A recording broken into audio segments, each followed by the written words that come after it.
Hello viewers, welcome to B Excel Smart. Hopefully সবাই ভালো আছেন। আজকে আমরা দেখব অ্যান্ড, অর, নেস্টেড ইফ এই তিনটি ফাংশন কিভাবে কাজ করে এবং কখন সেই ফাংশনগুলোকে ইউজ করতে হয়। শুরুতে আমরা দুটি কন্ডিশন দেখতে পাচ্ছি, কন্ডিশন 1 যার ভ্যালু 10 এবং কন্ডিশন 2 যার ভ্যালু 5। আমরা যদি কন্ডিশন 1 এবং কন্ডিশন 2 দুটোই একই সাথে ফুলফিল করতে চাই তাহলে অ্যান্ড ফাংশনটা ইউজ করব, এবং যদি দুটো কন্ডিশনের মধ্যে যে কোনো একটি কন্ডিশন ফুলফিল করতে চাই তাহলে অর ফাংশনটি ইউজ করব। যেমন আমি যদি বলতে চাই কন্ডিশন 1 হতে হবে 8-এর উপরে, একই সাথে কন্ডিশন 2 হতে হবে 8-এর উপরে, তাহলে অ্যান্ড ফাংশনটি দিয়ে আমি শুরু করব। অ্যান্ড এই সেলটা গ্রেটার দেন 8 এবং কমা এই সেলটা গ্রেটার দেন 8, ফাংশন ক্লোজ করব, এন্টার। আমার ভ্যালু ফলস দেখাচ্ছে কারণ কন্ডিশন 1 8-এর উপরে আছে কিন্তু কন্ডিশন 2 8-এর নিচে, যার কারণে ফলস দেখাচ্ছে। কিন্তু আমি যদি অর দেই, অর এই সেলটা গ্রেটার দেন 8 এবং এই সেলটা গ্রেটার দেন 8, তাহলে ট্রু দেখাচ্ছে কারণ এই সেলটা গ্রেটার দেন 8 ট্রু, এই সেলটা গ্রেটার দেন 8 ফলস। কিন্তু আমি ফাংশন দিয়েছি অর, অর্থাৎ যে কোনো একটি কন্ডিশন ফুলফিল করলেই আমার ফরম্যাটে রেজাল্ট দেখাবে ট্রু। এখন আমি এই কন্ডিশনটাতে যদি 8-এর কম বা 8 দেই তাহলে দেখি এখানে ফলস দেখাচ্ছে, অর্থাৎ কন্ডিশন 1 বা কন্ডিশন 2 দুটোর কোনোটি ট্রু নয়। দুটো কন্ডিশনের মধ্যে যে কোনো একটি কন্ডিশন ট্রু হলেই আমাকে ট্রু দেখাবে। এটা দেখার জন্য আমাকে অর ফাংশন ইউজ করতে হবে, এবং দুটো কন্ডিশনের মধ্যে দুটি আমাকে ট্রু হতে হবে, তা ইউজ করতে হলে আমাকে অ্যান্ড ফাংশন ইউজ করতে হবে। অ্যান্ড এবং অর ফাংশনটির বেসিক ডিফারেন্স হচ্ছে এই জায়গাতেই, যে দুটি বা তার বেশি কন্ডিশন যদি একই সাথে আমি ফুলফিল করতে চাই তাহলে অ্যান্ড ফাংশন ইউজ করব, এবং দুটি ফাংশন বা তার চেয়ে অনেক বেশি ফাংশনের মধ্যে যে কোনো একটি কন্ডিশন যদি ট্রু করতে চাই তাহলে অর ফাংশন ইউজ করব। আমরা সিম্পলি অ্যান্ড এবং অর ফাংশনটি দেখলাম, এবার একটু কমপ্লিকেটেড সিনারিও দেখতে চাচ্ছি। যেমন এখানে একটি কন্ডিশন দেওয়া আছে, sales percentage and collection percentage, incentive amount এবং অ্যাওয়ার্ডের টার্ম। এই ডাটাবেসটা আমরা এই জায়গায় কপি করে নিয়ে এসেছি। এখানে আমাদের কাছে 5 জন এমপ্লয়ি আছেন যাদের sales target, sales quantity, achievement percentage, collection target, collection amount এবং কালেকশন পার্সেন্টেজ দেয়া আছে।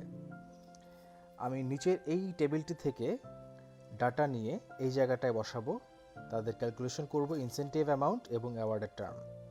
অর্থাৎ আমি অ্যান্ড এবং অর ফাংশন ইউজ করে আমি ইনসেন্টিভ অ্যামাউন্ট বসাবো এবং অ্যাওয়ার্ডের টার্ম বসাবো। সো আমরা কিছুক্ষণ আগে দেখেছি অ্যান্ড এবং অর ফাংশনটি কিভাবে ইউজ করে, এবং সেটা ইউজ করার পরে আমার কন্ডিশন ট্রু না ফলস সেটা বের হয়েছে। বাট এখানে আমরা অ্যান্ড এবং অর ফাংশনের পাশাপাশি আরেকটি ফাংশন ইউজ করব, যেটা হচ্ছে নেস্টেড ইফ। নেস্টেড ইফ ফাংশনটি আমরা এখানে এই কারণে ইউজ করব যে অ্যান্ড এবং অর ফাংশন ইউজ করার পরে যেই রেজাল্ট সে পেয়েছে বা পাবে সেটা ট্রু নাকি ফলস। যদি ট্রু হয় তাহলে ইনসেন্টিভ অ্যামাউন্ট কত হবে এবং অ্যাওয়ার্ডের টার্মটা তার কি আসবে। সেক্ষেত্রে আমরা ফাংশনটা শুরু করব ইফ দিয়ে। ইফ, এবার দিব আমি অ্যান্ড ফাংশনটি, অ্যান্ড সেলস পার্সেন্টেজ যদি গ্রেটার দেন ইকুয়ালস টু 100% হয় অ্যান্ড কালেকশন পার্সেন্টেজ যদি গ্রেটার দেন ইকুয়ালস টু 100% হয়, অ্যান্ড ফর্মুলা এখানে শেষ হবে, কমা ভ্যালু ইফ ট্রু। যেহেতু ইফ দিয়ে শুরু করেছি, প্রথম লজিক্যাল টেস্টই ছিল এটা যে অ্যান্ড ফাংশন দেওয়ার পরে খুঁজবে যে এই সেলটা এবং এই সেলটা দুটো সেলই আমার 100%-এর চেয়ে সমান বা বেশি হতে হবে। ভ্যালু ইফ ট্রু, অর্থাৎ যদি সে বেশি পায় তাহলে কি হবে। এখানে কন্ডিশন দেয়া ছিল 100% অ্যান্ড অ্যাবাভ, দুটো ক্ষেত্রে যদি হয় তাহলে 1000 হবে ইনসেন্টিভ অ্যামাউন্ট। তাহলে ভ্যালু যদি ইফ ট্রু হয় তাহলে 1000 হবে, কমা ভ্যালু ইফ ফলস, যদি সে ফলস পায় স্টেটমেন্টটা, তাহলে আমরা কন্টিনিউ করে যাব এখান থেকে শেষ পর্যন্ত।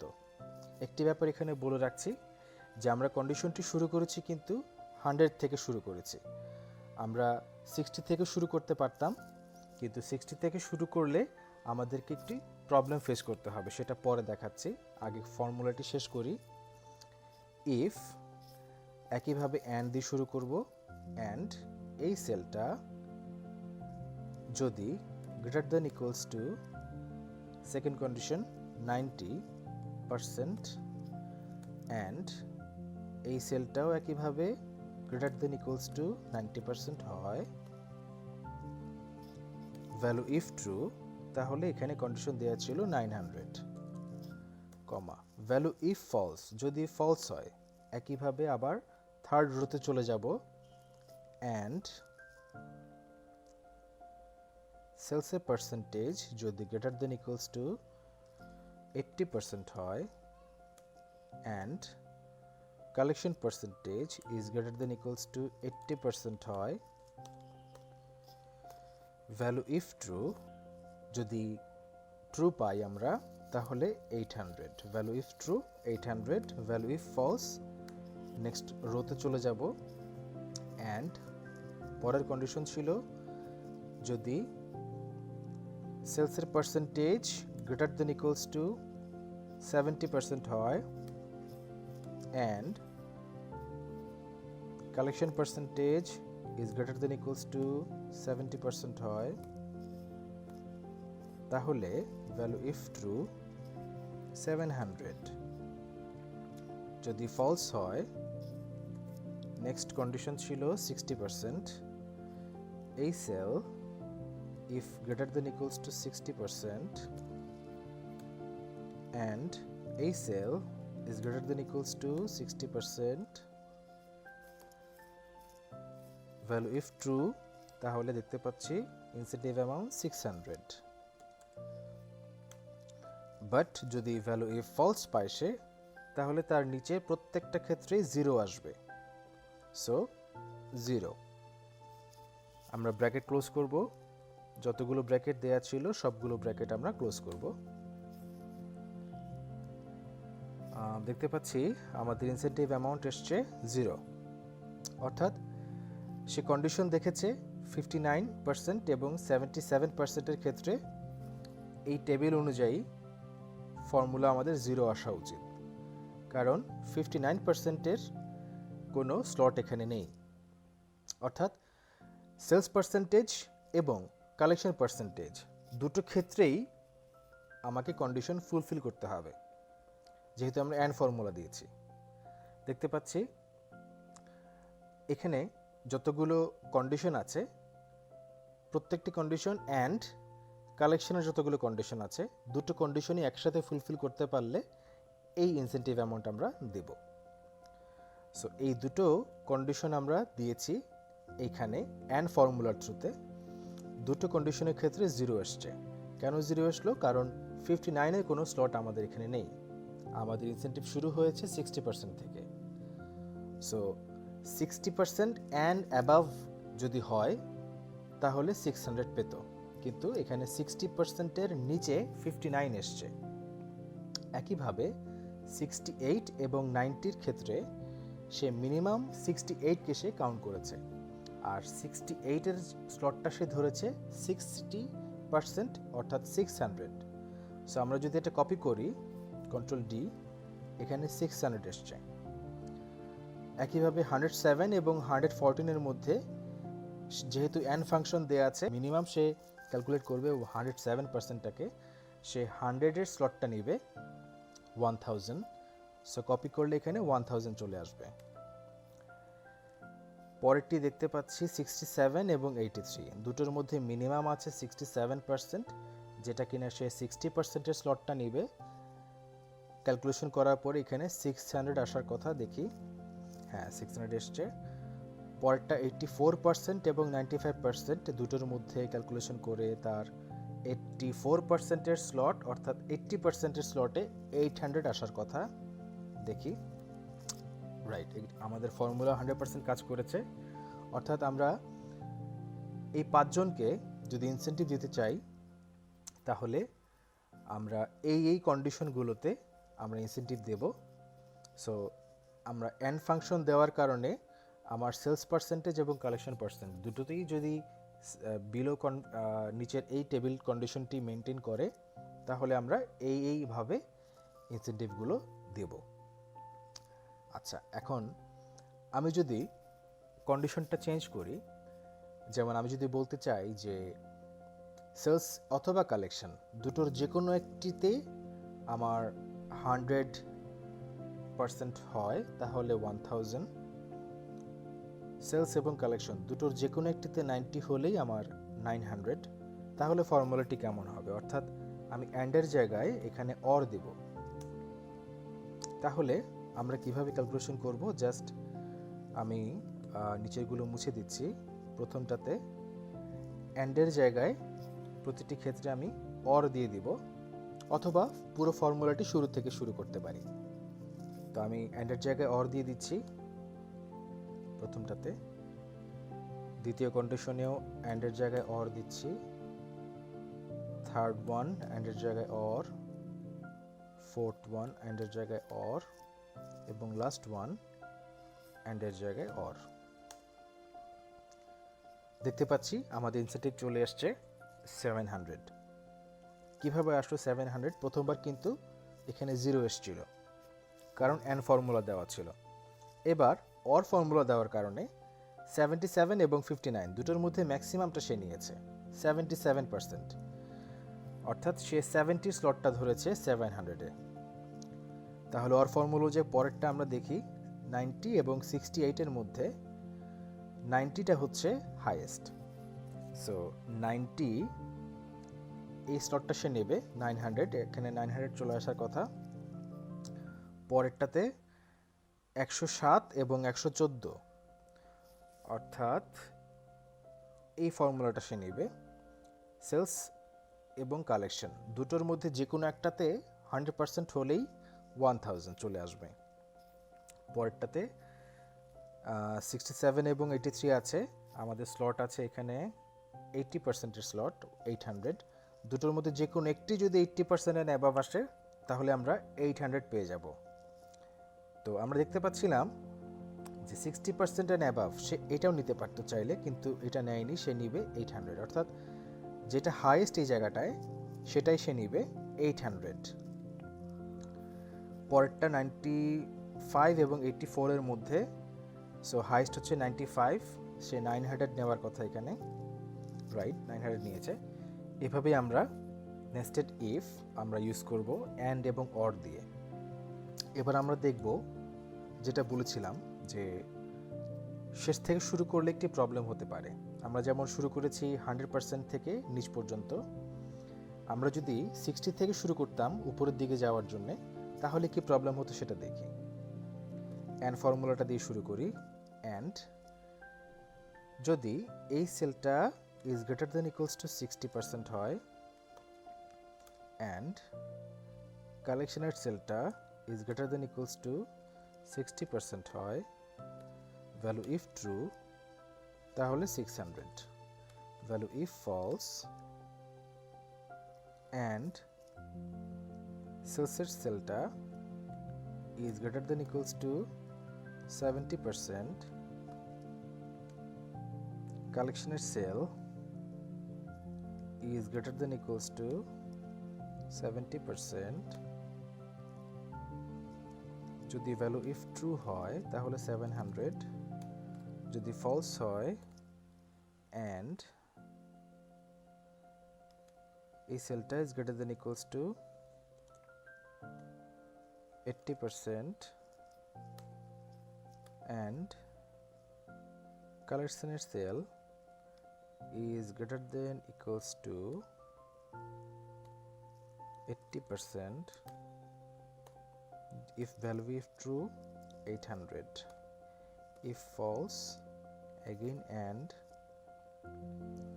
a cell is greater than equals to 90% and এই সেলটাও একইভাবে 90%-এর চেয়ে বেশি বা সমান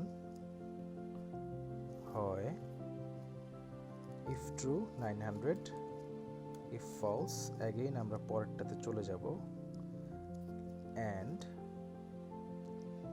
a cell is greater than equals to 100% and a cell is greater than equals to 100%, value if true 1000, if false 0.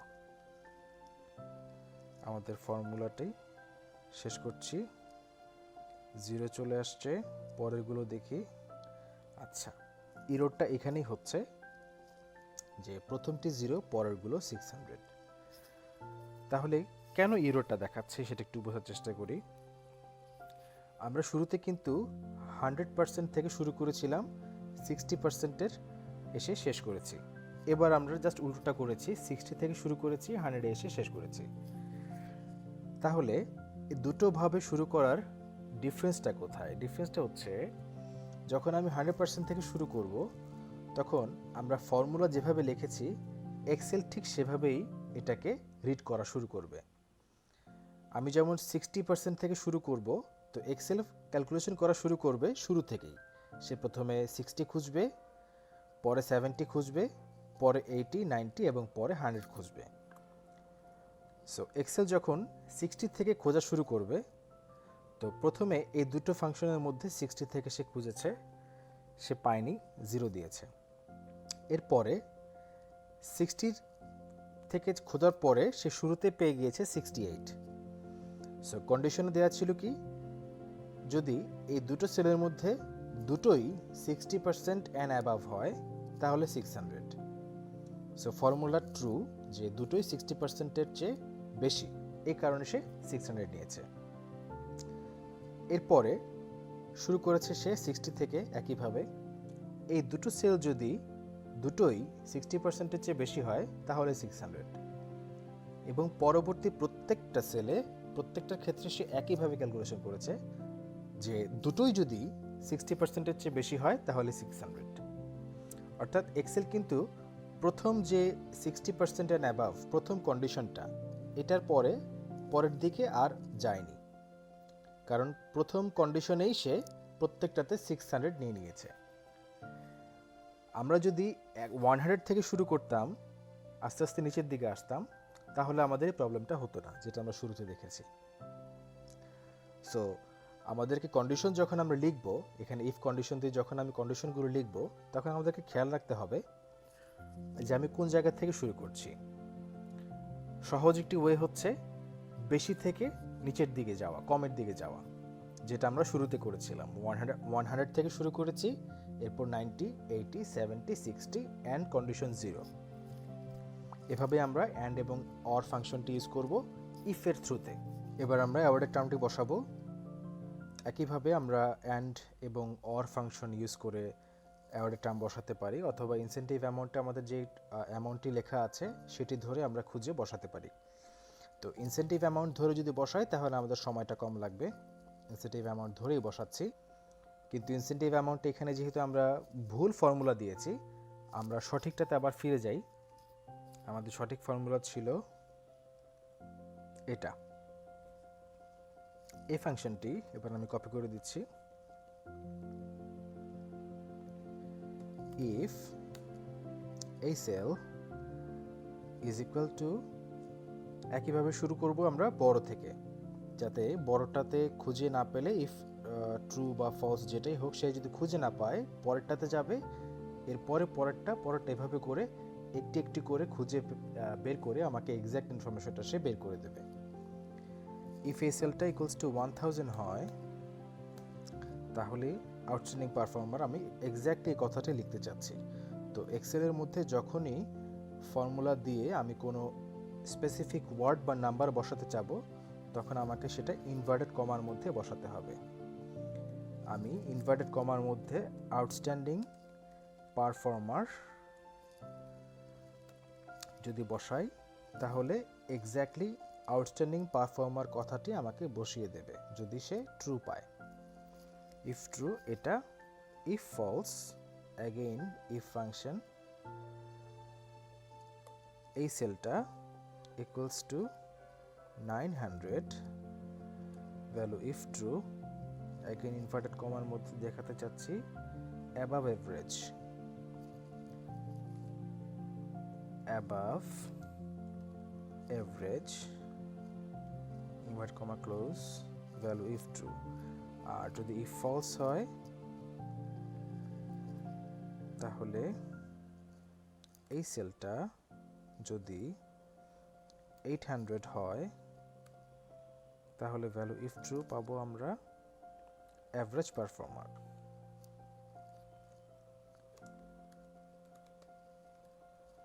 Invert comma close,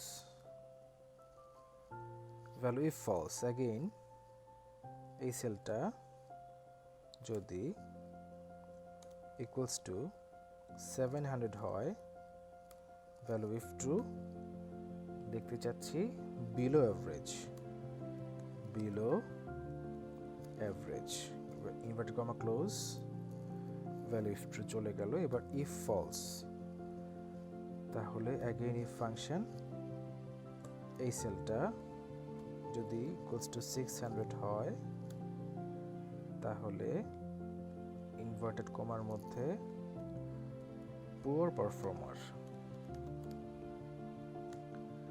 value if true, value if false তাহলে আমাদের কাছে আরেকটি অপশনই আছে, সেটা হচ্ছে নিডস মোটিভেশন, যেটা কিনা 0 হলে সে পাবে, অথবা 0 to 59% পর্যন্ত সে নিডস মোটিভেশন হবে। Needs motivation.